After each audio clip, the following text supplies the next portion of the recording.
Hello, my dear student, how are you?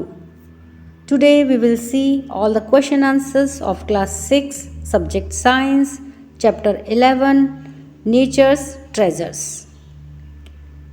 And the book name is Curiosity. Let's start. Question 1. What will happen if the sun is not visible for a few days? What will happen? क्या क्या हो सकता है अगर सन कुछ दिनों तक visible ना हो, यानी कि कुछ दिनों तक अगर सन दिखाई नहीं दे तो व्हाट विल हैपन. तो number 1 is done for you. We may have to depend on artificial lighting during day time also. तो हमें दिन के समय आर्टिफिशियल लाइटिंग के ऊपर डिपेंड होना पड़ेगा. और 2 और 3 हमें बताना है. तो देखिए और क्या क्या इसके इफेक्ट होंगे अगर सन कुछ दिनों तक ना दिखे तो.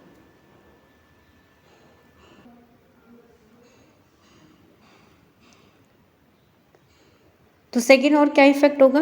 विद नो सनलाइट, सनलाइट के बिना और क्या क्या हो सकता है. फोटोसिंथेसिस वुड स्टॉप, जो फोटोसिंथेसिस की प्रोसेस है वो रुक जाएगी. But that would only kill some of the plants, लेकिन वह केवल कुछ ही प्लांट्स को किल करेगी. यानी कि जो फोटोसिंथेसिस की जब प्रोसेस रुक जाएगी तो उससे केवल कुछ ही प्लांट्स जो हैं वो किल होंगे. There are some larger trees that can survive for decades without it, क्योंकि यहाँ पर कुछ बहुत बड़े ट्रीज होते हैं जो कि काफ़ी डिकेड्स तक, यानी कि कई वर्षों तक वो बिना इसके भी सर्वाइव कर सकते हैं. यानी कि अगर उनमें फोटोसिंथेसिस की प्रोसेस ना हो सन की वजह से तो बहुत सारे जो ट्रीज़ होते हैं वो इतने बड़े होते हैं कि वो कई डिकेड्स तक विदाउट इसके सर्वाइव कर सकते हैं. लेकिन कुछ सारे जो प्लांट्स होते हैं वो डिके हो जाएंगे, वो किल हो जाएंगे अगर सन नहीं दिखेगा तो. Third one is there will be no natural light and heat. तो जब सन नहीं होगा तो क्या होगा कि नेचुरल लाइट और हीट नहीं होगी, hence stopping many natural phenomenons. तो जिसकी वजह से जो हमारे नेचुरल फिनोमिनस हैं वो रुक जाएंगे, like evaporation, transpiration, condensation etcetera. तो यानी कि जो सन की वजह से जो नेचुरल जो फिनोमिनन्स होते हैं जैसे कि एवेपोरेशन, ट्रांसपिरेशन और कंडेंसेशन की जो प्रोसेस हैं वो रुक जाएंगी. तो ये सारे इफेक्ट कब होंगे अगर कुछ दिनों तक सन नहीं दिखेगा तो. Question number 2. What are the consequences of cutting a large forest area. तो एक बहुत बड़े फॉरेस्ट के एरिया को काटने के क्या क्या कॉन्सिक्वेंसेस हो सकते हैं, उसके क्या क्या इफेक्ट हो सकते हैं. मेक अ प्रेजेंटेशन, एक प्रेजेंटेशन बनाइए. और डू अ रोल प्ले, या फिर एक रोल प्ले कीजिए. और राइट अ स्टोरी, या फिर एक स्टोरी लिखिए. और अ पोयम, या फिर एक पोयम लिखिए. दैट शोज, जो ये बताए what could happen if we continue to cut down trees in our forest, कि अगर हम हमारे फॉरेस्ट से लगातार कंटिन्यूसली पेड़ों को काटते रहें तो उससे क्या क्या घटित हो सकता है. वो जो प्रेजेंटेशन या कोई रोल आप प्ले कर रहे हैं या कोई स्टोरी लिख रहे हैं या फिर कोई पोयम आप लिख रहे हैं तो वो ये शो करे, वो ये बताए. तो देखिए क्या क्या इसके इफ़ेक्ट होंगे अगर हम लगातार पेड़ों को काटते रहें तो उनके क्या क्या इफ़ेक्ट हो सकते हैं. आंसर है the loss of trees. The loss of trees and other vegetation, trees का लॉस होना या फिर किसी दूसरी तरह की वेजिटेशन के लॉस होने से कैन कॉजेज क्लाइमेट चेंज. तो इसकी वजह से क्या होगा, क्लाइमेट चेंज होगी. डेजर्टिफिकेशन, डेजर्ट बढ़ेगा. सॉइल इरोजन, जो सॉइल है मिट्टी है उसका इरोजन होगा. फ्लडिंग, बाढ़ आएगी. Increased green house gases in the atmosphere, और एटमॉस्फेयर के अंदर जो ग्रीन हाउस गैसेज हैं उनका इफेक्ट बढ़ जाएगा. ये सब किसकी वजह से होगा, जो हम लगातार अगर हम पेड़ों को काटते रहें तो. And a lot of problems for humans, और ह्यूमंस के लिए बहुत सारी प्रॉब्लम्स क्रिएट हो जाएंगी. तो ये सारे इफेक्ट कब होंगे, जब हम लगातार फॉरेस्ट को काटते रहेंगे तो. और इसके लिए देखिए हमने क्या एक पोयम ली है. तो आप बच्चों कोई रोल प्ले कर सकते हैं, कोई प्रेजेंटेशन बना सकते हैं या फिर कोई आप स्टोरी लिख सकते हैं. और हमने इसके लिए क्या ली है, एक पोयम ली है.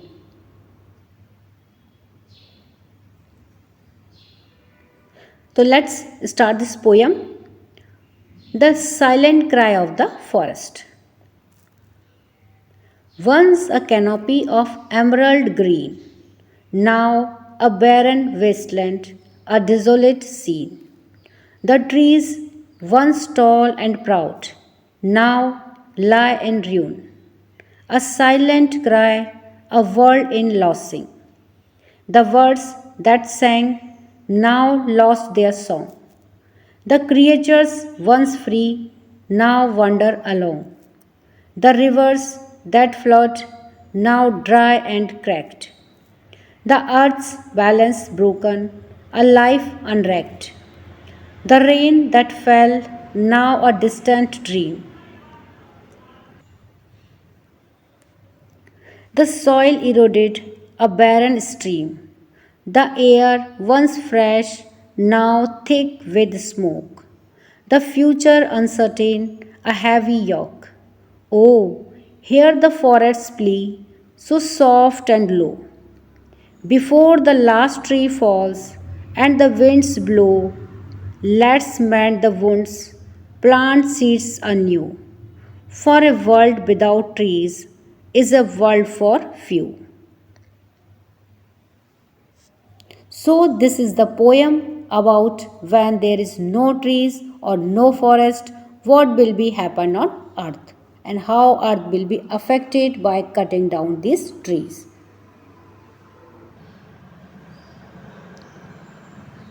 एक्सप्लेनेशन. अब हम पोएम का एक्सप्लेनेशन देखते हैं. This poem paints a bleak picture of a forest ravaged by deforestation.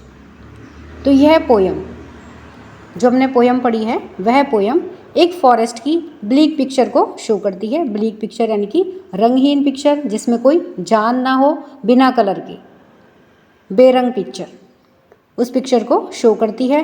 रेवेज्ड by deforestation. रेवेज्ड यानी तबाह कर देना, बाय डिफॉरेस्टेशन, डिफॉरेस्टेशन के द्वारा तबाह किए गए एक फॉरेस्ट की ब्लीक पिक्चर को, बेरंग पिक्चर को यह पोयम बताती है, यह पोयम शो करती है. Highlighting the loss of biodiversity. और ये बायोडाइवर्सिटी के लॉस को हाईलाइट करती है. Disruption of the water cycle. Water cycle किस तरह से डिसरप्ट हो गया है उसको हाईलाइट करती है. सॉइल इरोजन के बारे में बताती है. And the resulting impact on the ecosystem and climate. और हमारी जो क्लाइमेट है, हमारा जो इकोसिस्टम है, उसको किस तरह से यह इफेक्ट करती है वह इस पोयम में बताया है. The silent cry represents the voiceless plea of nature. तो जो साइलेंट क्राई पोयम है ये क्या रिप्रेजेंट करती है? हमारा जो नेचर है उसकी साइलेंट प्ली को, बिल्कुल जो वॉइसलेस, उसकी कोई आवाज़ नहीं है, इस तरह की प्ली को, इस तरह की अपील को शो करती है. Urging us to take action before it's too late. और यह क्या अर्ज करती है, हमसे क्या रिक्वेस्ट करती है कि इससे पहले लेट हो जाए हमें एक्शन लेना चाहिए. तो यह इस पोएम का एक्सप्लेनेशन है. Let us enhance our learning. Question 1. Figure shows item related to natural resources. तो यहाँ पर देखिए कुछ फिगर्स दी गई हैं जो नेचुरल रिसोर्सेज से रिलेटेड है. नेचुरल रिसोर्सेज क्या होते हैं? जो हमें नेचर के द्वारा दिए गए हैं, यानी कि प्रकृति ने जो हमें दिए हैं वो है नेचुरल रिसोर्सेज कहलाते हैं. Match them with their jumbled up names. और उन्हें किसके साथ मैच करना है? हमें जम्बल्ड नेम दिए गए हैं उनके साथ में उन्हें मैच करना है. Make another table. एक दूसरी टेबल बनाइए. And right the names of these resources. और इन रिसोर्सेज के हमें नाम लिखने हैं. तो पहले तो इन्हें हमें देखिए जम्बल वर्ड के साथ में मैच करना है और उसके बाद में इन रिसोर्सेज का नाम लिखना है कि ये जो पिक्चर के अंदर जो रिसोर्सेज दिए गए हैं उनके क्या नाम है. Classify these resources as renewable और नॉन रिन्यूएबल. और फिर इन रिसोर्सेज को हमें क्लासीफाई करना है कि ये जो रिसोर्सेज पिक्चर के अंदर दिए गए हैं ये रिन्यूएबल हैं और या नॉन रिन्यूएबल हैं. रिन्यूएबल क्या होते हैं? जिनको दोबारा से बनाया जा सकता है एक पीरियड ऑफ टाइम में. नॉन रिन्यूएबल क्या होते हैं? कि जिनको बनने में millions of years, thousand of years लगते हैं, यानी कि हमारी एक बार की लाइफ टाइम में हम इन्हें नहीं बना सकते हैं. वो कौन से कहलाते हैं? नॉन रिन्यूएबल रिसोर्सेज कहलाते हैं.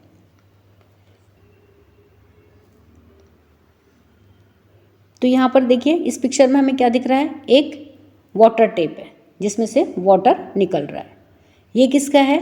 ये विंड मिल का यहाँ पर पिक्चर दी गई है। और ये देखिए ये क्या है? ये फॉरेस्ट है। और यहाँ पर ये एक रॉक है या एक स्टोन का फोटो यहाँ पर दिया गया है।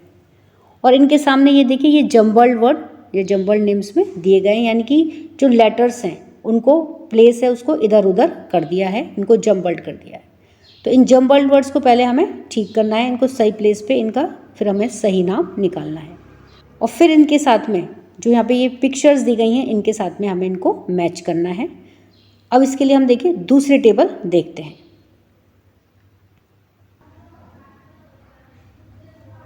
तो देखो सबसे पहले तो हम जम्बल्ड जो नेम्स दे रखे थे उनको सही करके लिखते हैं।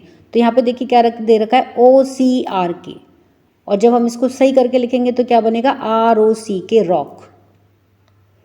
फिर है REFOST, सेकेंड नंबर पे दे रखा है REFOST, तो इसे क्या बनेगा? FOREST forest.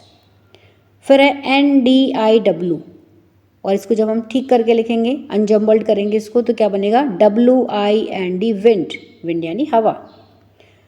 फोर्थ नंबर पे है ATWRE, और जब हम इसको ठीक से लिखेंगे अनजम्बल्ड करेंगे तो क्या हो जाएगा? WATER water.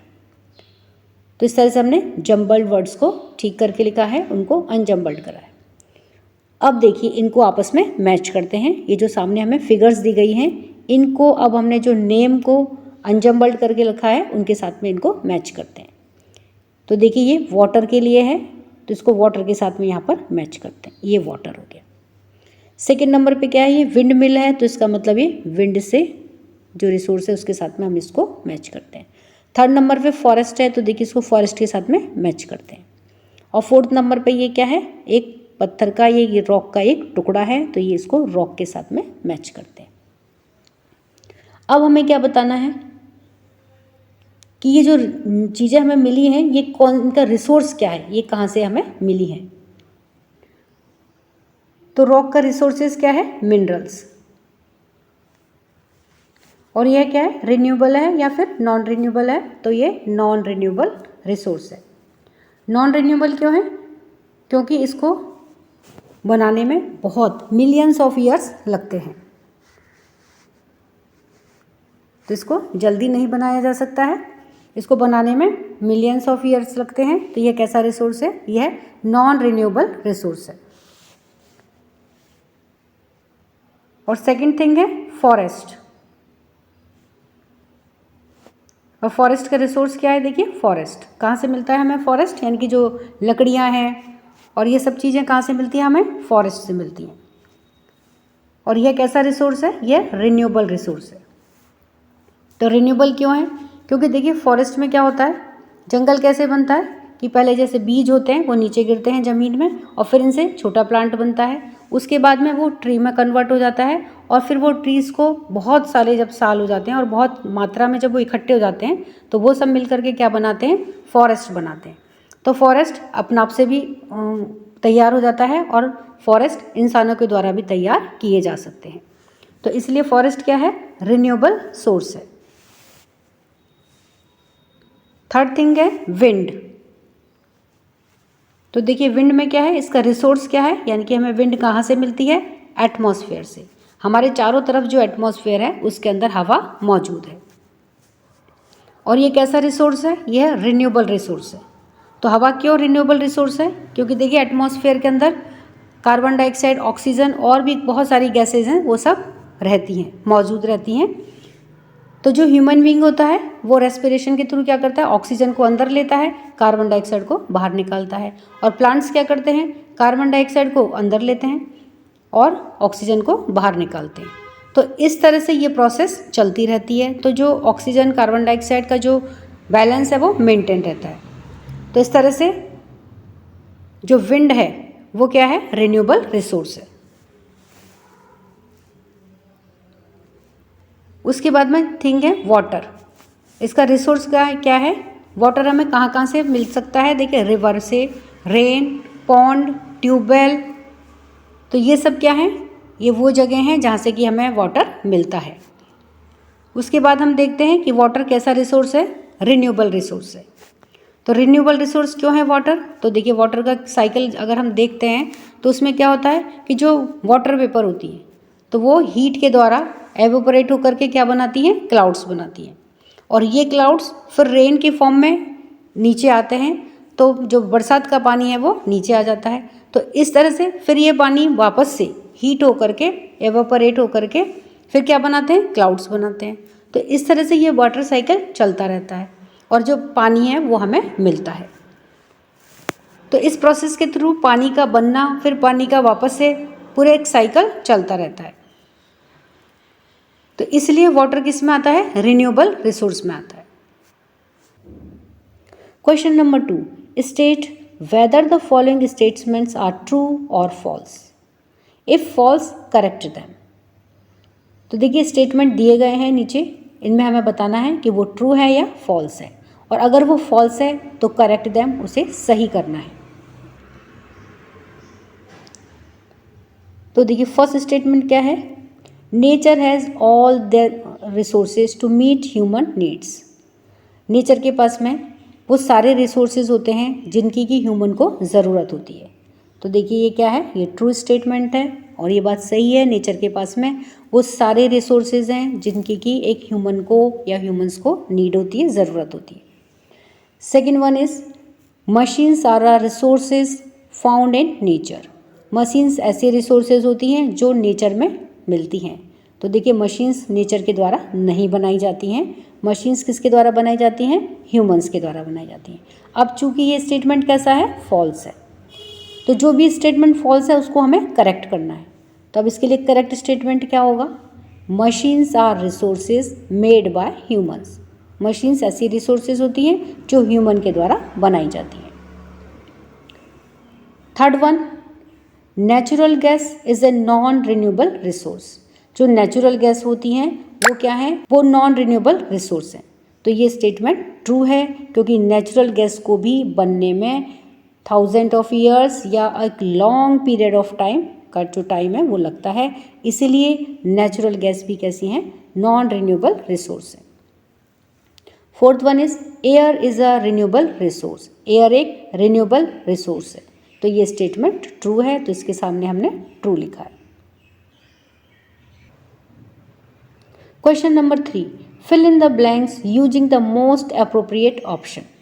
तो नीचे देखिए ब्लैंक्स दिए गए हैं जिनमें हमें बिल्कुल जो अप्रोप्रिएट ऑप्शन है उसको फिल करना है। तो वन है a fuel that is commonly used in two wheelers like scooters और बाइक्स इज।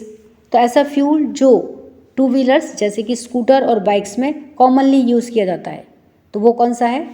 ए ऑप्शन है कैरोसिन, बी है पेट्रोल, सी है डीजल और डी है एलपीजी। तो देखिए कॉमनली यूज्ड कौन सा होता है? बी है इसका पेट्रोल।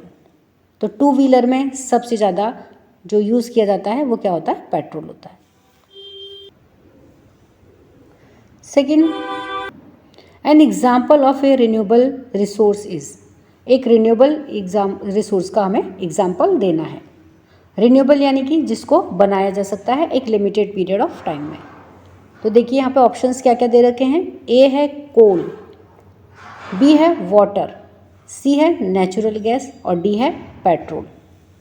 तो इसमें देखिए कोल, नेचुरल गैस और पेट्रोल ये तीनों ही क्या हैं? ये नॉन रिन्यूएबल रिसोर्सेज हैं। इनको बनने में बहुत टाइम लगता है, मिलियंस ऑफ ईयर्स लगते हैं। और जो वाटर है वो क्या है? वो केवल एक रिन्यूएबल रिसोर्स है। तो इसमें जो सही ऑप्शन है वो क्या है? B, water. Question number 4, classify the following as renewable और नॉन रिन्यूएबल रिसोर्स। तो देखिए जो नीचे दिए गए हैं उनमें हमें क्लासिफिकेशन करना है, उनको अलग अलग कैटेगरी में रखना है कि वेदर दे आर रिन्यूएबल और whether they are not renewable, यानी कि नॉन रिन्यूएबल। और प्रोडक्ट्स हैं coal, natural gas, forest and minerals. तो इसके एक साइड में हम क्या लिख देते हैं? रिन्यूएबल, और इसकी जो दूसरी साइड है उसमें क्या लिख देते हैं? Non renewable. अब इसके अंदर जो जो प्रोडक्ट दे रखे हैं उनको हम देखते जाते हैं कि वो रिन्यूएबल है या फिर नॉन रिन्यूएबल है। तो देखिए रिन्यूएबल में क्या आएगा? फॉरेस्ट, यानी कि फॉरेस्ट को हम दोबारा से खड़ा कर सकते हैं, उसको दोबारा से तैयार किया जा सकता है। नॉन रिन्यूएबल में क्या क्या आएगा? कोल, नेचुरल गैस और मिनरल्स। ये सभी क्या है? ये नॉन रिन्यूएबल हैं। और फॉरेस्ट क्या है? रिन्यूएबल रिसोर्स है। तो इस तरह से इनको क्लासीफाई किया जा सकता है। Question number 5, why do we say that petroleum is a non renewable resource? हम ऐसा क्यों कहते हैं कि जो पेट्रोलियम है वह नॉन रिन्यूएबल रिसोर्स है? तो इसका आंसर है कि petroleum is considered a non renewable resource. Petroleum को एक नॉन रिन्यूएबल रिसोर्स के जैसे कंसीडर किया जाता है बिकॉज क्योंकि it takes millions of years to form, क्योंकि ये बनने में मिलियंस ऑफ ईयर्स का टाइम लेता है, from the remains of microorganism and plants. और ये किससे बनते हैं? जो पेट्रोलियम प्रोडक्ट्स होते हैं किससे बनते हैं? माइक्रो ऑर्गेनिज्म से और प्लांट्स से ये बनते हैं। That died and get buried deep inside the earth, जो कि डाइड हो जाते हैं और बरीड हो जाते हैं, यानी कि जब जलने के बाद या ख़त्म होने के बाद में ये अर्थ के बिल्कुल अंदर की तरफ चले जाते हैं। Once extracted and used it, जब इनको एक्सट्रैक्ट किया जाता है यानी कि इनको निकाला जाता है और यूज़ किया जाता है, it can not be replenished in our lifetime. और इनको हमारी लाइफ टाइम में यानी कि एक व्यक्ति के पूरे जीवन भर में इनको दोबारा से रेप्लेनिश नहीं किया जा सकता है, इनको पूरा नहीं किया जा सकता है, फिर से इनको नहीं बनाया जाता है अगर हमने एक बार इनको यूज़ कर लिया तो इसलिए जो पेट्रोलियम प्रोडक्ट्स होते हैं उनको नॉन रिन्यूएबल रिसोर्स कहा जाता है। Question number 6, it is difficult to regrow forest, justify this statement. Forest को रीग्रो करना बहुत डिफ़िकल्ट होता है, बहुत मुश्किल होता है, तो इस स्टेटमेंट को जस्टिफाई करिए। आंसर है regrowing forest is difficult. Forest को दोबारा से उगाना या दोबारा से खड़ा करना बहुत डिफ़िकल्ट होता है, मुश्किल होता है, बिकॉज क्योंकि it takes many years for trees to mature, क्योंकि जो पेड़ होते हैं उनको मैच्योर होने में बहुत सालों लगते हैं। एडिशनली साथ में ही द सॉइल में बिकम डिग्रेडेड, और इसके साथ में ही और क्या होता है कि जो सॉइल होती है वो डिग्रेड हो जाती है, बेकार हो जाती है, losing it's nutrients and structure, और इसके साथ में ही जो सॉइल की न्यूट्रिएंट्स होते हैं और उसका जो स्ट्रक्चर होता है वो भी लॉस हो जाता है, ख़त्म हो जाता है, ड्यू टू डिफॉरेस्टेशन, डिफॉरेस्टेशन की वजह से, making it less suitable for new plant growth. तो इसकी वजह से क्या होता है कि ये जो सॉइल होती है इसकी फर्टिलिटी, इसके न्यूट्रिएंट्स सब खत्म हो जाते हैं, तो जब हम इसके अंदर नए प्लांट्स लगाते हैं तो वो उसके लिए उतनी ज़्यादा सुटेबल नहीं होती है।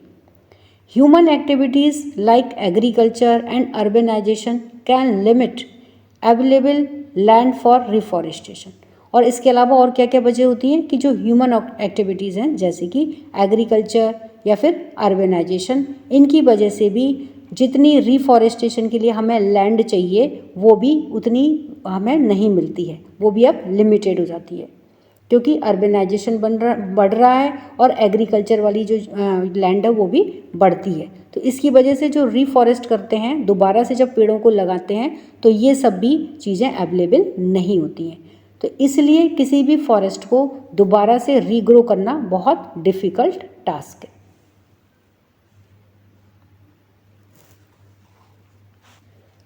Question number 7, make a list of 5 daily activities. आपकी 5 डेली एक्टिविटीज़ की एक लिस्ट बनाइए in which you use natural resources, जिसमें कि आप नेचुरल रिसोर्सेज का यूज़ करते हैं। सजेस्ट वेज, और तरीके भी सुझाइए by which you can reduce their use, और कुछ ऐसे तरीके भी सुझाइए जिसके द्वारा आप उसके यूज़ को रिड्यूस कम कर सकें, उसके यूज़ को कम कर सकें। इस तरह के कुछ तरीके भी बताइए। तो इसके लिए देखिए हम एक टेबल की हेल्प लेते हैं, तो उससे ये हमें क्वेश्चन और अच्छे से भी समझ में आएगा। तो हमें अपनी 5 डेली एक्टिविटीज़ लिखनी है। तो आप तो बच्चों कितनी भी डेली एक्टिविटीज़ इसमें लिख सकते हैं, क्योंकि सुबह से लेके और आपके रात तक की जितनी भी एक्टिविटीज़ हैं और आप उसमें नेचुरल रिसोर्सेज का यूज़ करते हैं वह सब आप यहाँ पर लिख सकते हैं। तो देखिए डेली एक्टिविटी में सबसे पहले है कुकिंग। तो कुकिंग में हम कौन सा नेचुरल रिसोर्स काम में लेते हैं? Natural gas. नेचुरल गैस में क्या है? एलपीजी। तो एलपीजी जो हमारे सिलेंडरों में आती है वो कौन सी गैस होती है? एलपीजी होती है। और उसको हम कुकिंग में या हमारे गैस स्टोव में उसको लगा के हमारा जो खाना बनाने का जो प्रोसीजर है उसके लिए हम एलपीजी नेचुरल रिसोर्स को यूज़ में करते हैं। वेज टू रिड्यूस यूज़, अब हमें वो तरीके सुझाने हैं जिससे कि हम एलपीजी का या नेचुरल गैस का यूज़ को हम कम कर सकें। तो इसके लिए क्या तरीका है, क्या सजेशन है कि यूज़ सोलर कुकर्स। तो इसके लिए हम सोलर कुकर का यूज़ करें। Second one is drinking water. अब हमारी जो डेली एक्टिविटी में ड्रिंकिंग वाटर, पीने का पानी, नेचुरल रिसोर्स क्या है इसका? Water.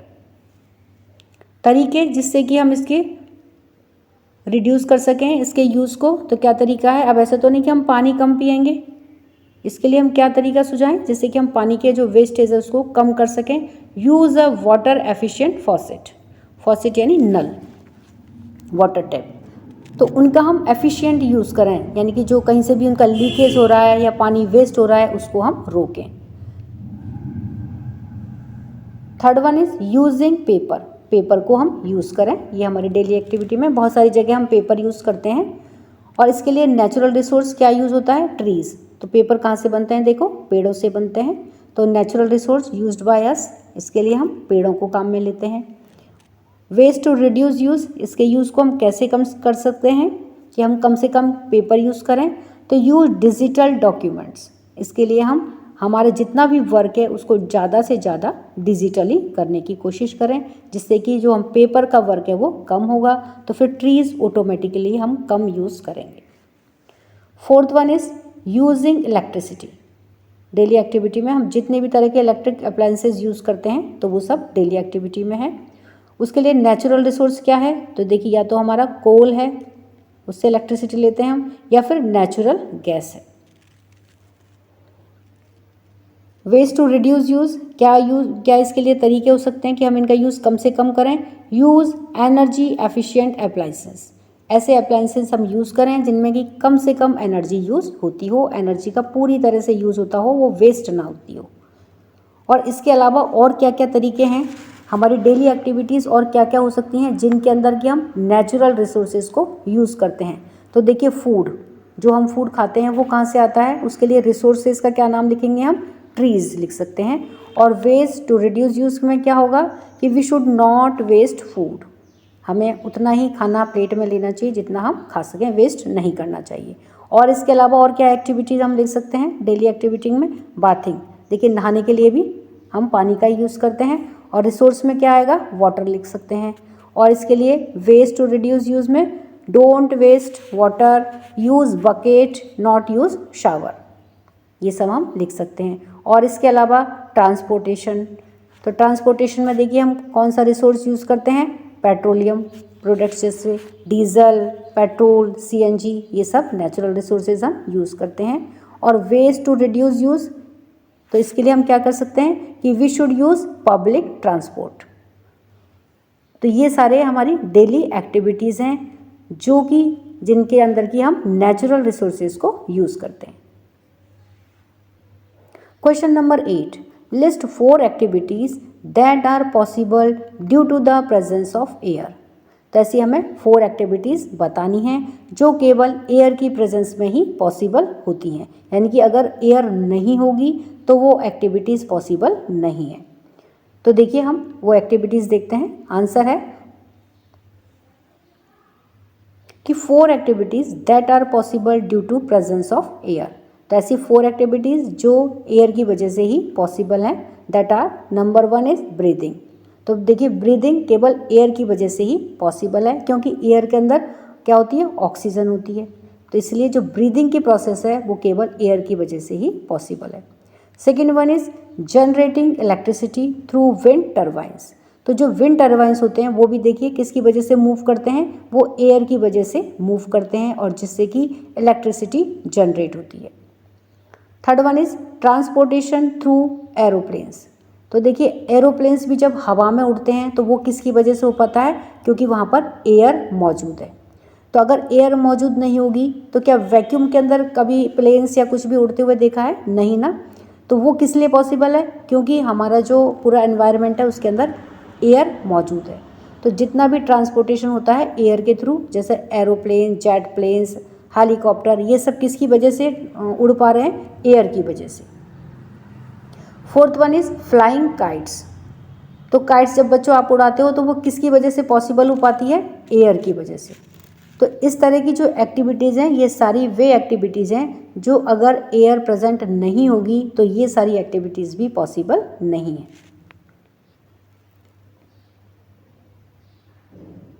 Question number 9, how can you contribute towards enhancing the green cover of your locality.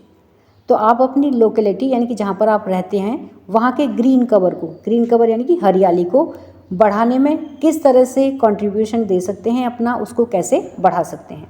Make a list of action to be taken, और कौन कौन से आप एक्शन लेंगे उसकी एक लिस्ट बनाइए, यानी कि आपके द्वारा कौन कौन से ऐसे काम किए जाएंगे उनकी एक लिस्ट बनाइए। तो आंसर है list of actions to be taken by us is, तो हमारे द्वारा जो जो भी एक्शन किए जाएंगे उसकी लिस्ट है। तो देखिए हम क्या क्या काम करेंगे। Number 1 is encourage neighbours to grow plants in their gardens. तो हम हमारे जो नेबर्स हैं, हमारे जो पड़ोसी हैं, उनको एनकरेज करेंगे कि वो अपने गार्डन में मोर एंड मोर प्लांट करें ट्रीज को। Second one is collaborate with local schools to create green initiatives, और जो हमारे आसपास के जो स्कूल हैं उनके साथ में हम कोलैबोरेशन करेंगे कि वो ग्रीन इनिशिएटिव लें, यानी कि कुछ हरियाली को बढ़ावा देने के लिए कुछ अपने स्कूल में क्रिएटिव बच्चों से करवाएं। Third one is advocate for the protection of existing trees and green spaces, और हमारे यहाँ पे जो पहले से ही पेड़ उगे हुए हैं उनको बचाने के लिए और उनके जो ग्रीन स्पेस है, जो हरियाली है, उसको बचाने के लिए हम वकालत करेंगे, उनकी रक्षा के लिए हम कोशिश करेंगे। Fourth one is participate to community tree planting drives, और हमारी कम्युनिटी के अंदर, सोसाइटी के अंदर जो जो पेड़ों को बचाने के लिए जितनी भी एक्शंस होते हैं, जितनी भी ड्राइव्स होते हैं, उनके अंदर हम क्या करेंगे? पार्टिसिपेट लेंगे। Fifth one is plant trees in local parks and open spaces, और जितने भी लोकल पार्क्स हैं, ओपन स्पेसेस है, वहाँ पर हम ज़्यादा से ज़्यादा ट्रीज प्लांट करेंगे। तो इस तरह के जो एक्शंस हैं वो हमारे द्वारा लिए जाएंगे।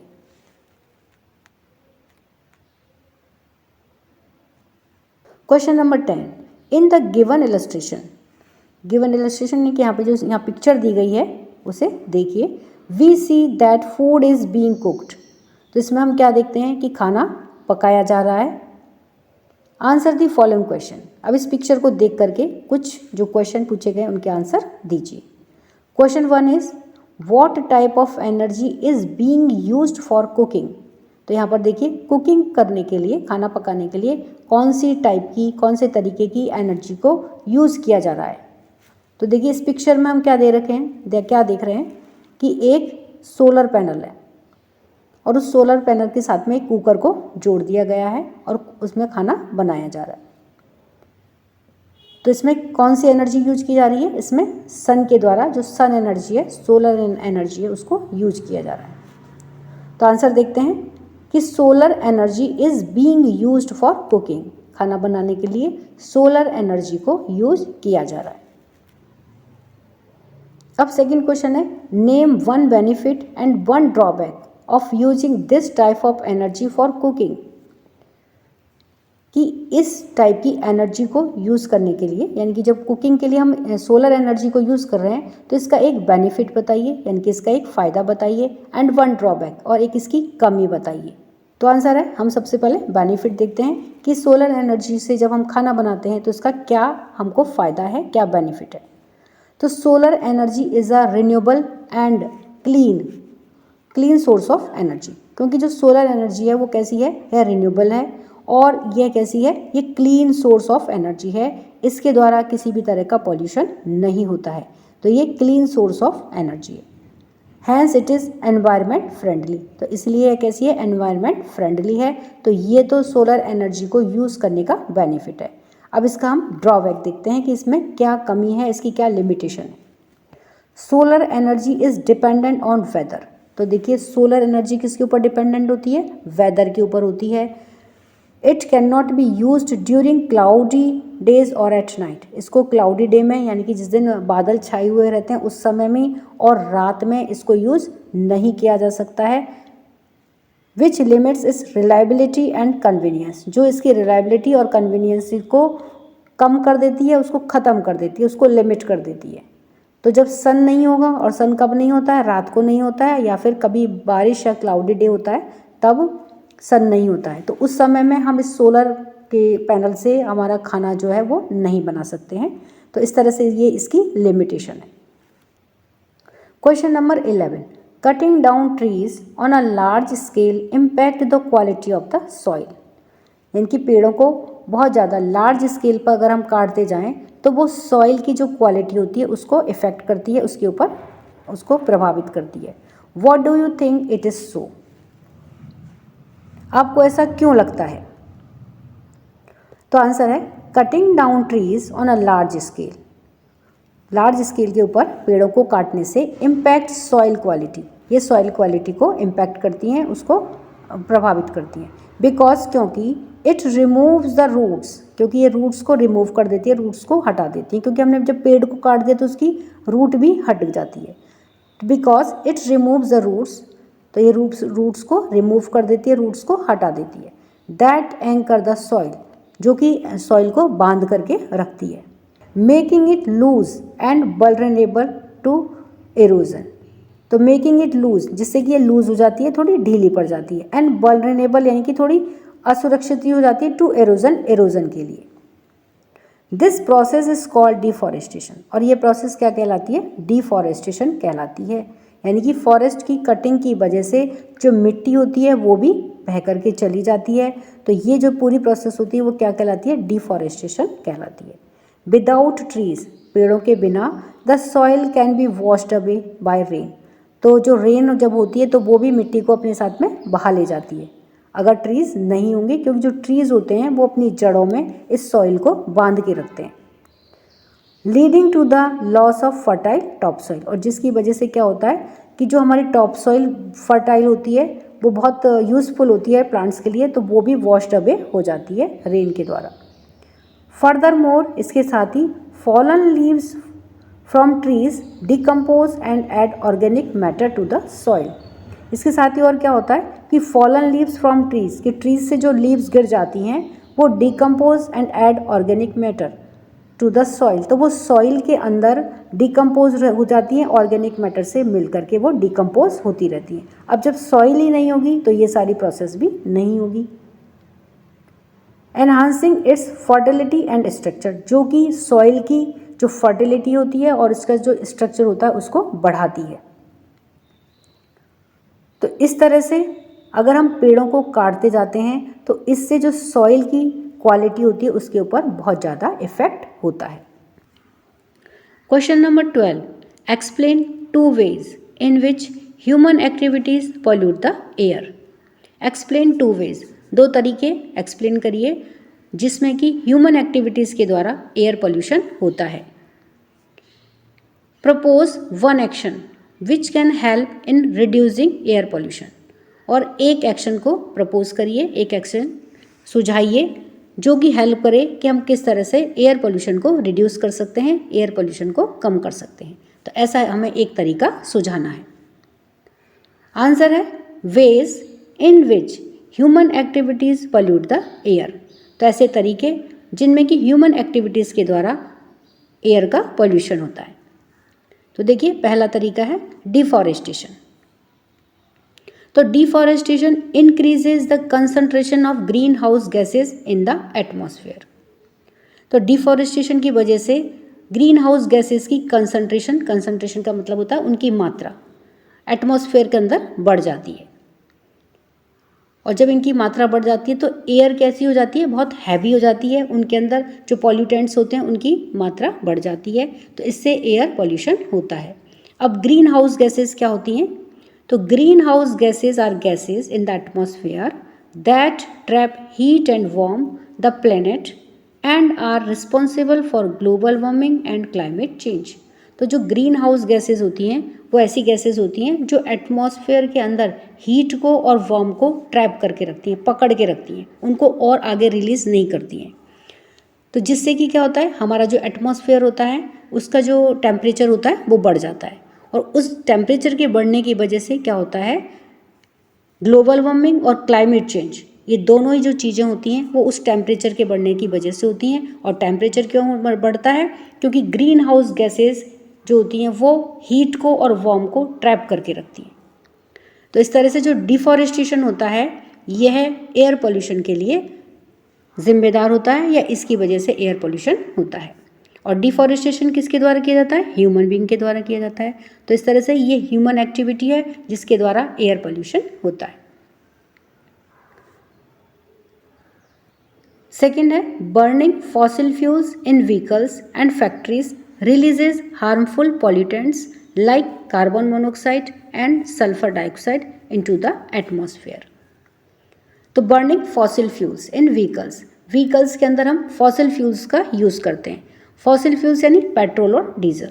तो जब हम इनका यूज़ करते हैं व्हीकल्स के अंदर, तो जब ये जलते हैं तो क्या निकलता है, एक स्मोक पीछे की तरफ हमने देखा है इन व्हीकल्स में से निकलता है। तो ये स्मोक बाद में कहाँ, एटमॉस्फेयर के अंदर चला जाता है, और जो एयर है वो कैसी हो जाती है, पॉल्यूटेड एयर हो जाती है।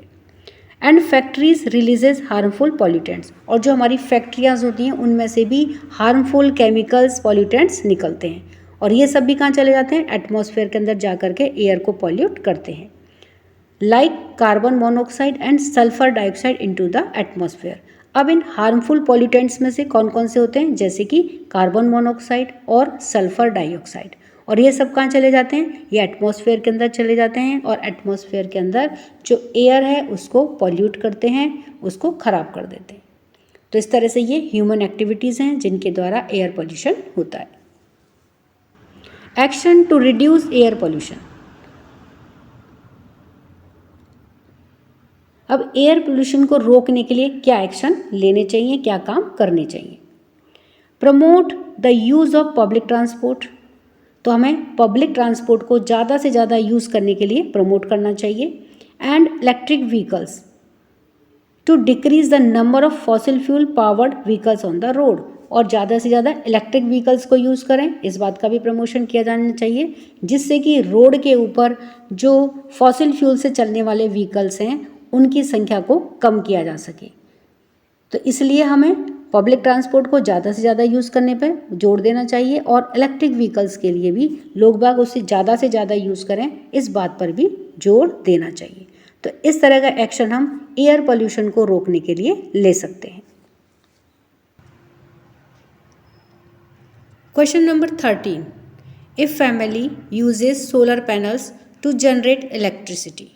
एक फैमिली है, वह इलेक्ट्रिसिटी जनरेट करने के लिए सोलर पैनल का यूज़ करती है। एक gas stove to cook food, और खाना बनाने के लिए गैस स्टोव का यूज़ करती है। And a wind mill for pumping water from a well, और कुएं से पानी निकालने के लिए विंड मिल का यूज़ करती है। What would happen if there were no sunlight for a week. तो क्या होगा अगर एक वीक के लिए सनलाइट ना हो, तो क्या क्या हो सकता है।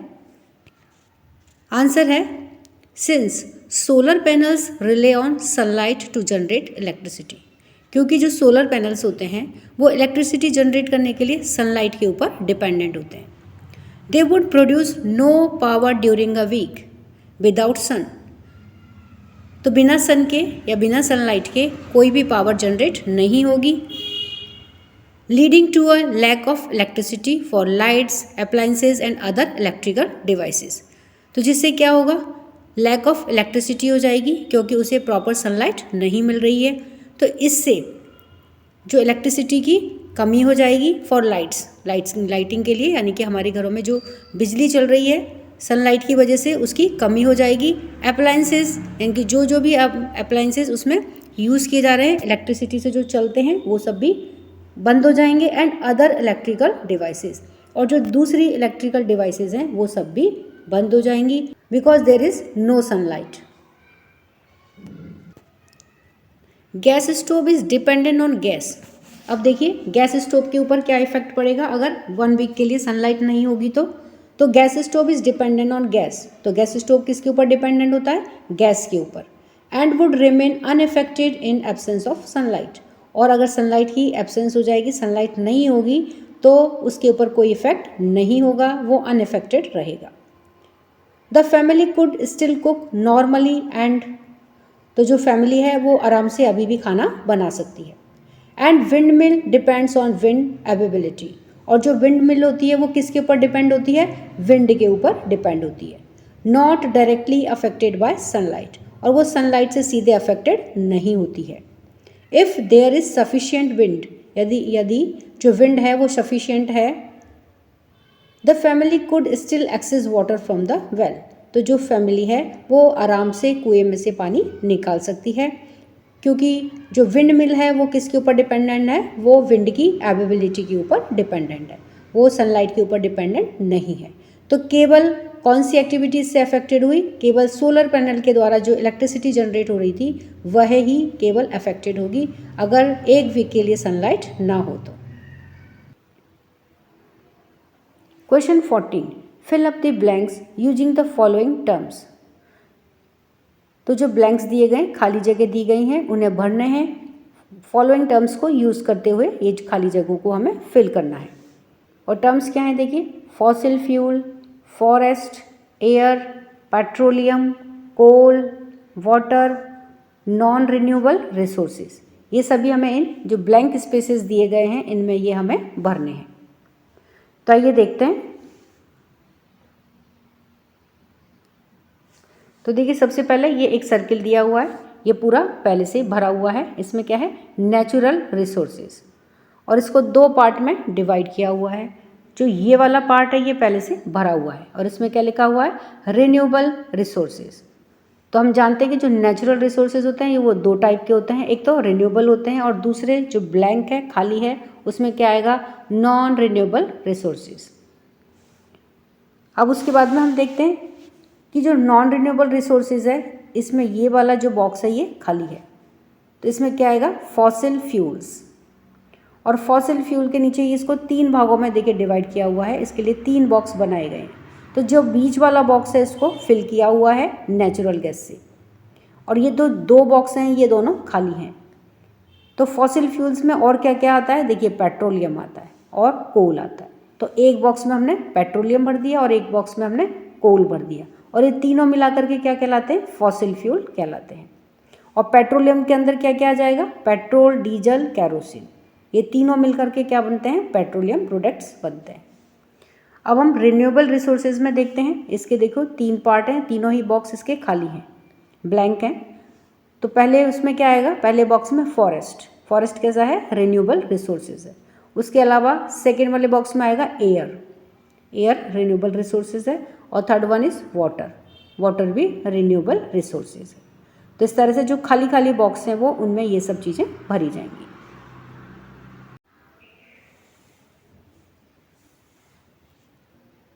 Question 15. There is an increasing demand of trees to meet the requirement of industries and for housing. तो आजकल देखिए ट्रीज़ की डिमांड बहुत ज़्यादा बढ़ रही है। किसके लिए? इंडस्ट्रीज़ के अंदर और हाउसिंग के लिए ट्रीज़ की डिमांड बढ़ती जा रही है। देयरफॉर, इसलिए ट्रीज़ आर बीइंग फेल्ड, जिससे कि जो पेड़ हैं वो काटे जा रहे हैं। Is it justified? तो क्या यह जस्टिफाइड है? क्या यह सही है? Discuss and prepare a brief report, और इसके ऊपर आपको डिस्कस करना है और एक ब्रीफ रिपोर्ट तैयार करनी है। तो आंसर देखते हैं। Trees play a crucial role in maintaining ecological balance by providing oxygen, supporting wildlife and preventing soil erosion. तो ट्रीज देखिए क्या करते हैं? प्ले करते हैं अ क्रूशियल रोल, एक क्रूशियल रोल को प्ले करते हैं, एक महत्वपूर्ण रोल प्ले करते हैं in maintaining ecological balance. Ecological balance को मेंटेन करने में जो ट्री होते हैं वो बहुत इंपॉर्टेंट रोल प्ले करते हैं। बाय प्रोवाइडिंग ऑक्सीजन, अब ये इंपॉर्टेंट रोल कैसे तो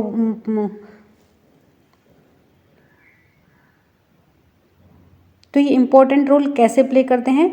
तो देखिए हमें ये क्या प्रोवाइड करते हैं? By providing oxygen, oxygen provide करके, supporting wildlife, wildlife को सपोर्ट करते हैं, सारी जो वाइल्ड लाइफ है वो देखिए कहाँ होती है, फॉरेस्ट के अंदर होती है। तो पूरी वाइल्ड लाइफ को सपोर्ट करते हुए एंड प्रिवेंटिंग सॉइल इरोजन, और सॉइल इरोजन को रोकते हुए ये क्या करते हैं, इकोलॉजिकल बैलेंस को मेंटेन करने में क्रूशियल रोल प्ले करते हैं। Large scale deforestation can lead to loss of biodiversity. अब देखिए लार्ज स्केल में अगर डिफॉरेस्टेशन हो रहा है, बहुत ज़्यादा संख्या में अगर पेड़ काटे जा रहे हैं, तो उससे क्या नुकसान होगा, लॉस ऑफ बायोडाइवर्सिटी, हमारी जो बायोडाइवर्सिटी है उसका नुकसान होने लगता है। क्लाइमेट चेंज, और इससे क्या होता है, डिफॉरेस्टेशन से क्लाइमेट चेंज होने लगती है। And disruption of water cycle, और जो वाटर साइकिल है हमारा वो क्या हो जाता है, डिसरप्ट हो जाता है, वो रुक जाता है। Sustainable practices such as using alternative materials. Sustainable practices का मतलब होता है कि हम इस तरह के तरीके काम में लें जिससे कि हम जो नेचुरल रिसोर्सेज होते हैं उनको यूज़ में तो लें, लेकिन उससे जो हमारा एनवायरनमेंट है उससे किसी भी तरह का कोई नुकसान ना हो। तो इस तरह की जो सस्टेनेबल प्रैक्टिसेस हैं, तरीके हैं, वो हमें यूज़ करने पड़ेंगे। जिस तरह जैसे कि such as using alternative materials, जैसे कि हम नेचुरल रिसोर्सेज को डायरेक्ट यूज़ ना करके उनके कुछ ऑल्टरनेटिव जो मटेरियल हैं उनको यूज़ करें। Implementing stricter regulations on tree felling, और पेड़ काटने के लिए हमें स्ट्रिक्ट रूल बनाने होंगे, उनको इम्प्लीमेंट करना होगा। एंड प्रमोटिंग रिफॉरेस्टेशन, और रिफॉरेस्टेशन को हमें प्रमोट करना होगा, यानी कि ज़्यादा से ज़्यादा पेड़ लगाएं, इस वाली चीज़ को हमें प्रमोट करना होगा। Can help balance economic development with environmental conservation. तो ये क्या हेल्प कर सकता है, जो रिफॉरेस्टेशन है वह हमारी जो इकोनॉमिक डेवलपमेंट है उसके साथ में एनवायरनमेंट को कंजर्व करने में, उन दोनों के बीच में बैलेंस करने में रिफॉरेस्टेशन को अगर हम प्रमोट करेंगे तो वह हमारी हेल्प करेगा। और हेल्प किस किस में करेगा, हमारे इकोनॉमिक डेवलपमेंट में और एनवायरनमेंट के कंजर्वेशन में, एनवायरनमेंट को बचाने में, दोनों के बीच में बैलेंस करने में रिफॉरेस्टेशन हेल्प करेगा। Question number 16, propose a plan to use less water in your school.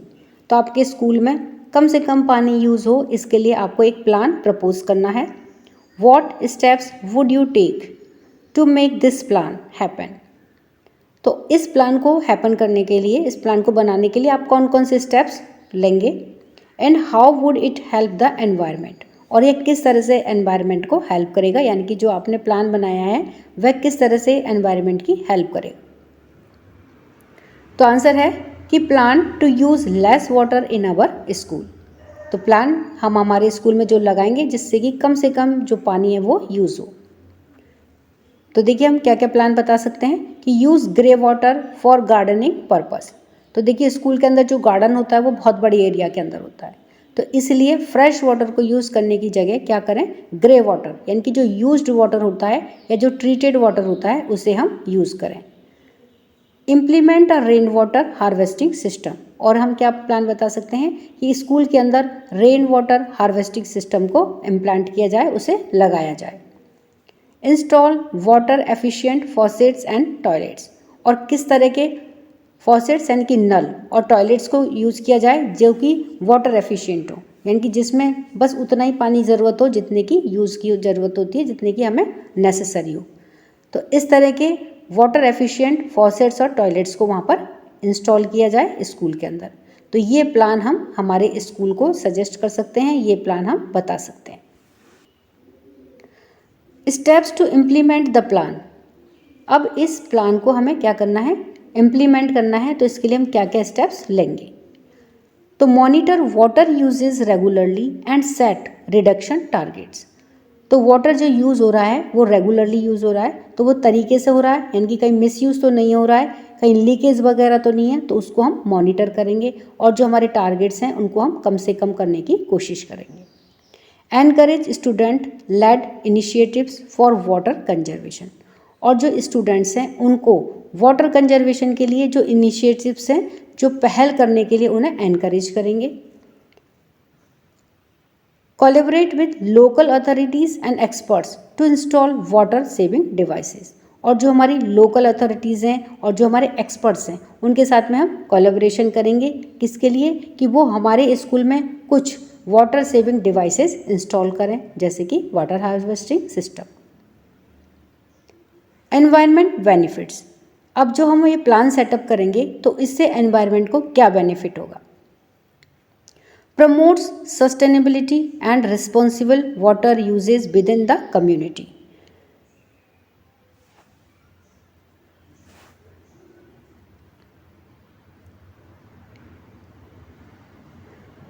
तो जब हम प्रमोट करेंगे किसको? सस्टेनेबिलिटी को, यानी कि इस तरह के प्रोडक्ट्स यूज़ करना जिससे कि एनवायरनमेंट को कोई नुकसान ना हो। और रिस्पॉन्सिबल करेंगे किसको? कि जो वाटर यूजेस हो रहा है हमारी कम्युनिटी के अंदर वो सही तरह से ही हो रहा है या नहीं हो रहा है। तो इन जब चीज़ों को हम प्रमोट करेंगे तो इससे हमारा एनवायरनमेंट को बेनिफिट होगा। Decreases the energy used in water treatment and distribution. और वाटर को ट्रीट करने के लिए, यानी कि पानी को साफ करने के लिए और फिर डिस्ट्रीब्यूशन के लिए जो एनर्जी हमारी उसमें लग रही थी, चाहे वो इलेक्ट्रिसिटी के थ्रू लग रही हो, चाहे केमिकल एनर्जी उसके अंदर यूज़ हो रही हो, तो वो एनर्जी को हम डिक्रीज़ होगी, तो उससे भी एनवायरनमेंट को बेनिफिट होगा। Activities. Activity 11.3 let us find out. Fill the column second and column third in following table. तो जो नीचे टेबल दी गई है उसमें कॉलम सेकेंड और कॉलम थर्ड को फिल करिए। और टेबल क्या है? Wastage of water in your daily activities. आपकी जो डेली एक्टिविटी होती है उसमें पानी का वेस्टेज किस तरह से होता है। तो देखिए कॉलम 1 में तो क्या दे रखा है? एक्टिविटी दे रखी है, यानी कि वह एक्टिविटी जिससे कि पानी वेस्टेज होता है। कॉलम 2 में क्या है भरना है हमें? How is water wasted. अब इस एक्टिविटी को करने में पानी किस तरह से वेस्ट होता है वो हमें बताना है। और कॉलम 3 में क्या है? Suggest ways to reduce wastage of water. हमें इसमें सजेशन देना है कि किस तरह से हम पानी के वेस्टेज को रिड्यूस कर सकते हैं, कम कर सकते हैं। तो यहाँ पर देखिए जैसे 2 एक्टिविटी दे रखी हैं। 1 इज़ हैंड वॉशिंग, जब हम हाथ धोते हैं तो ये तो एक्टिविटी है। हाउ इज़ वाटर वेस्टेज, तो जब हम हैंड वॉश करते हैं तो इसमें किस तरह से पानी वेस्ट होता है। और कॉलम 3 में हमें सजेशन देना है कि इसमें हम जो वाटर का वेस्टेज हो रहा है उसको कैसे हम रिड्यूस कर सकते हैं। इसी तरह है वॉशिंग क्लोथ्स, ये क्या है? ये एक्टिविटी है। कॉलम 2 में हाउ इज़ वाटर वेस्टेज, तो इस एक्टिविटी को करने में पानी किस तरह से वेस्ट हो रहा है। और कॉलम 3 में हमें सजेशन देना है कि इसमें किस तरह से हम पानी के वेस्टेज को रोक सकते हैं। तो अब इस टेबल को हम देखते हैं। इसके अलावा देखिए यहाँ पे और भी एक्टिविटीज़ हैं। वॉशिंग यूटेंसिल्स, बर्तनों को धोने में, taking shower, cooking, gardening, brushing teeth, तो ये सारी एक्टिविटीज़ दे रखी हैं। अब इन एक्टिविटीज़ को करने में वाटर किस तरह से वेस्ट हो रहा है ये हमें कॉलम 2 में भरना है। और कॉलम 3 में हमें क्या भरना है?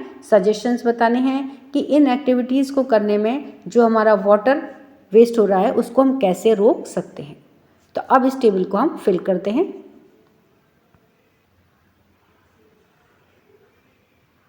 तो टेबल क्या है? Wastage of water in your daily activities. तो सबसे पहले कॉलम 1 में हम क्या लिखेंगे? एक्टिविटी। तो एक्टिविटी क्या है? हैंड वॉशिंग, हाथों को धोना। कॉलम 2 में है हाउ इज़ वाटर वेस्टेड, इसमें पानी किस तरह से वेस्ट होता है।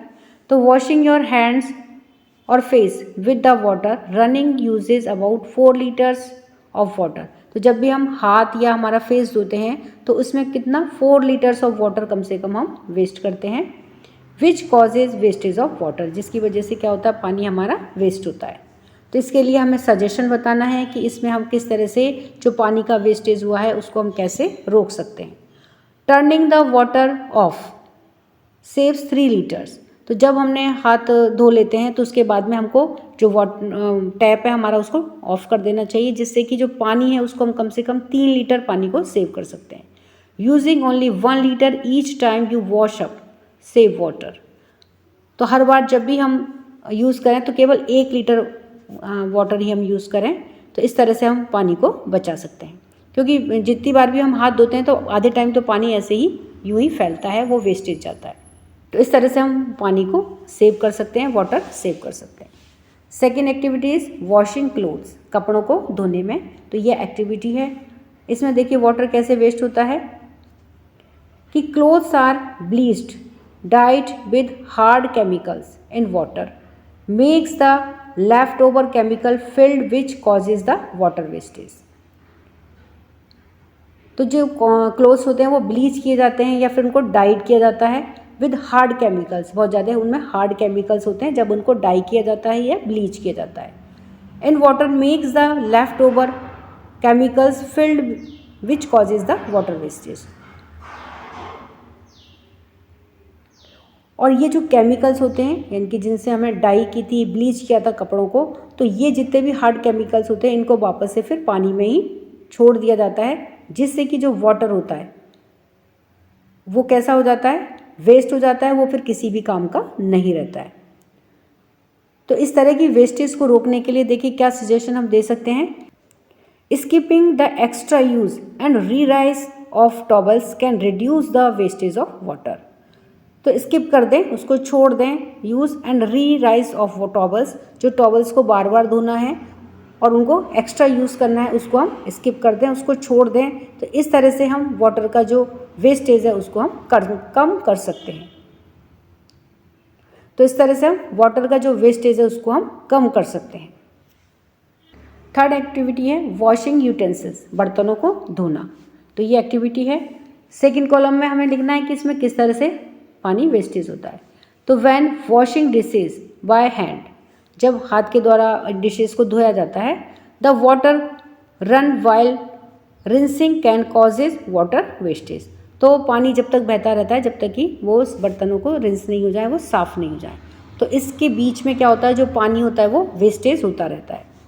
इसके लिए क्या हम सजेशन दे सकते हैं कि fill the sink with soap and water. तो सिंक को सोप और वाटर से फिल कर लें, एंड ब्लॉक द फॉसेट, और जो नल है उसको ब्लॉक कर दें, उसको बंद कर दें। This will reduce water wastage. तो इससे कि जो पानी का वेस्टेज है वह कम हो जाएगा।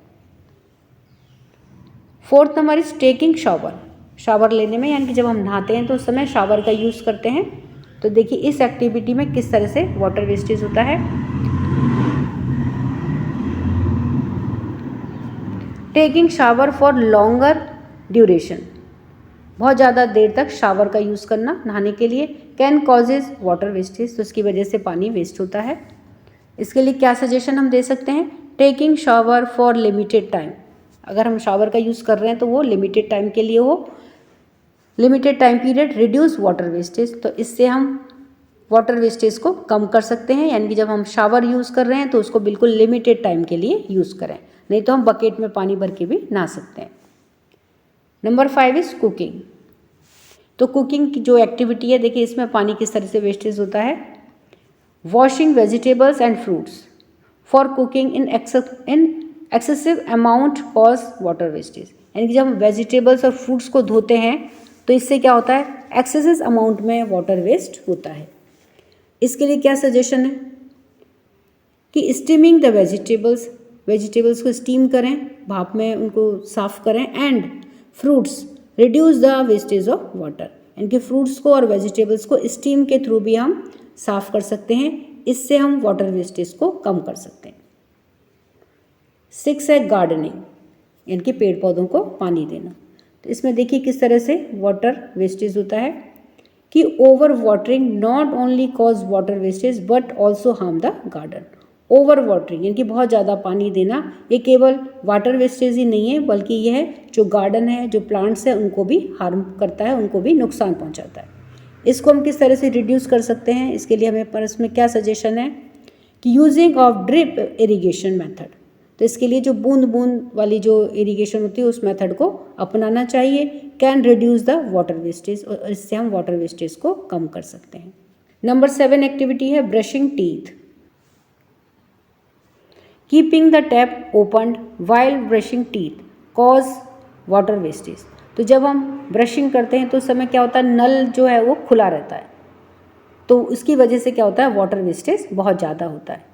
और इसके लिए क्या सजेशन है कि हम किस तरह से यहाँ पर पानी की वेस्टेज को कम कर दें। टर्न ऑफ द टैप को, नल को टर्न ऑफ कर दें, उसको बंद कर दें। While brushing teeth reduce the water wastage. तो जब हम ब्रश कर रहे हों उस समय नल को बंद कर दें और इस तरह से हम वाटर वेस्टेज कम कर सकते हैं। तो देखिए इस टेबल में हमने एक्टिविटी देखी, उस एक्टिविटी की वजह से किस तरह से वाटर वेस्टेज हो रहा है वह देखा, और उस वाटर वेस्टेज को हम किस तरह से कम कर सकते हैं उसके लिए हमने सजेशंस देखे। तो इस तरह से देखिए टेबल पूरी फिल करके हमने इन सब चीज़ों को देखा है। Activity 11.6 let us make a list. तो एक लिस्ट बनाइए ऑफ नेचुरल रिसोर्सेज यूज्ड, जो नेचुरल रिसोर्सेज यूज किए जाते हैं उनकी एक लिस्ट बनाइए। Make a list of activities, और एक एक्टिविटीज़ की भी लिस्ट बनाइए। You do in your daily life, जो आप अपनी डेली लाइफ में करते हैं, इस तरह की एक्टिविटीज़ की भी एक लिस्ट बनाइए। And write down the natural resources that were used directly और इनडायरेक्टली फॉर ईच एक्टिविटी, और राइट डाउन करिए कि आप डायरेक्टली या फिर इनडायरेक्टली, यानी कि सीधे तरीके से या सीधे तरीके से नहीं, किस तरह से आप उस एक्टिविटी में जो नेचुरल रिसोर्सेज हैं उनको यूज़ करते हैं अपनी डेली लाइफ की एक्टिविटी में। उनको लिखिए, नोट डाउन करिए। इन टेबल में some items are already filled in. तो ये जो टेबल दी गई है इसमें कुछ आइटम्स पहले से ही फिल किए हुए हैं, भरे हुए हैं। Using them as a guide, और उनको एक गाइड के जैसे यूज कीजिए। Fill the remaining blank rows, और उसके बाद में जो बाकी रह गई हैं रोज उनको फिल करिए। तो देखिए सबसे पहले टेबल को देखते हैं। तो टेबल है नेचुरल रिसोर्सेज यूज्ड, जो हम नेचुरल रिसोर्सेज यूज़ करते हैं वह। तो इसमें देखिए एक्टिविटी दी गई है washing clothes, making clay toys, collecting firewood, making kites and having breakfast. अब इसमें हम कौन कौन से नेचुरल रिसोर्सेज यूज़ करते हैं, जैसे इसमें एक जो है बॉक्स भरा हुआ है कि वॉशिंग क्लोथ्स ये एक्टिविटी है, और इसमें कौन सा नेचुरल रिसोर्स हम यूज़ करते हैं, वाटर। और बाकी के देखिए खाली हैं, इनको हमें फिल करना है। मेकिंग क्ले टॉयज, इसमें कौन सा नेचुरल रिसोर्स यूज किया जाता है। कलेक्टिंग फायरवुड, इसमें कौन सा नेचुरल रिसोर्स है। मेकिंग काइट्स, इसमें हमें कौन सा रिसोर्स हम यूज़ करते हैं वह फिल करना है। और हैविंग ब्रेकफास्ट, इसमें कौन सा रिसोर्स हम यूज़ करते हैं, तो वह हम इनमें सब में जो खाली जगह हैं वो हमें फिल करनी है। तो आइए अब इस टेबल को हम फिल करके देखते हैं। अब टेबल है नेचुरल रिसोर्सेज यूज्ड। एक्टिविटी क्या है, वॉशिंग क्लोथ्स, कपड़े धोने में। इसमें देखिए कौन सा रिसोर्स हम यूज़ करते हैं, natural resource, water and detergent. जब हम कपड़े धोते हैं तो उसमें क्या क्या यूज़ होता है, एक तो वाटर यूज़ होता है और एक डिटर्जेंट यूज़ होते हैं। और डिटर्जेंट्स कहाँ से आते हैं, डिराइव्ड फ्रॉम पेट्रोलियम। पेट्रोलियम जो प्रोडक्ट्स होते हैं उनसे डिटर्जेंट्स बनाए जाते हैं। साबुन, सर्फ, ये सब कहाँ से बनता है, पेट्रोलियम पदार्थों से ही बनता है। और पेट्रोलियम क्या है, एक नेचुरल रिसोर्स है। The other activities, making clay toys, clay के जब टॉयज़ बनाते हैं तो उस एक्टिविटी में देखिए हम कौन से नेचुरल रिसोर्स को यूज़ करते हैं। तो यहाँ पे जो ब्लैंक है, खाली जगह है, उसमें क्या आएगा, क्ले एंड वाटर। तो क्ले से हम टॉयज़ बना रहे हैं, तो एक तो क्या है क्ले, और दूसरा क्या है, इसमें वाटर यूज़ किया जाता है, तो दूसरा नेचुरल रिसोर्स क्या हुआ, water. Third activities, collecting firewood. Firewood यानी कि जलाने के लिए जो लकड़ियाँ इकट्ठी करना। और इसके लिए हम कौन सा नेचुरल रिसोर्स काम में लेते हैं, वुड। और वुड कहाँ से आता है, फॉरेस्ट से। तो इसमें आप वुड के साथ में फॉरेस्ट भी लिख सकते हैं, क्योंकि जो वुड है वो कहाँ से आएगी, फॉरेस्ट से, FOREST, फॉरेस्ट आप यहाँ पर लिख सकते हैं, क्योंकि नेचुरल रिसोर्स का नाम लिखना है हमें, और नेचुरल रिसोर्स क्या होगा, इसमें फॉरेस्ट आएगा। मेकिंग काइट्स, पतंगे बनाना, ये एक्टिविटी है, और इसके लिए हम कौन कौन से नेचुरल रिसोर्स काम में लेते हैं। तो यहाँ पर देखिए ब्लैंक जगह थी, उसमें क्या आएगा, काइट्स बनाने के लिए क्या क्या चाहिए हमें, पेपर चाहिए और रिसाइलेंट बैम्बू। ये हमें किसके लिए चाहिए, ये हमें काइट्स बनाने के लिए चाहिए। और ये दोनों चीज़ कहाँ से मिलती हैं, हमें ट्रीज से मिलती हैं, और ट्रीज कहाँ से आते हैं, फॉरेस्ट से आते हैं। तो इसमें भी कौन सा जो नेचुरल रिसोर्स है वो यूज़ किया गया है, फॉरेस्ट को यूज़ किया गया है। ये सब चीज़ें हमें कहाँ से मिलती हैं, फॉरेस्ट से मिलती हैं। हैविंग ब्रेकफास्ट, जो हम नाश्ता करते हैं, उस एक्टिविटी में देखिए हम कौन से नेचुरल रिसोर्स को यूज़ करते हैं। तो ब्रेकफास्ट में देखिए वाटर किसी न किसी रूप में यूज़ होता है, क्रॉप्स क्रॉप्स का मतलब है जिस भी चीज़ का हम ब्रेकफास्ट बनाते हैं तो उसमें कौन सी क्रॉप यूज़ की गई है। और एनर्जी, जिस भी एनर्जी सोर्स से हमने वह ब्रेकफास्ट बनाया है, सोलर एनर्जी है या हमारी एलपीजी है, तो जिस भी सोर्स से हमने एनर्जी ली है वह एनर्जी। तो ये सभी चीज़ें क्या है, ये नेचुरल रिसोर्सेज हैं। तो इस तरह से बच्चों हमने इन सारे क्वेश्चंस के आंसर्स देखे हैं। आप आई होप कि आपको ये सभी समझ में आए होंगे। वीडियो पसंद आने पर वीडियो को लाइक करें, शेयर करें। चैनल पर नए हैं तो सब्सक्राइब करना ना भूलें। मिलते हैं नए वीडियो में। इसी के साथ बाय बाय।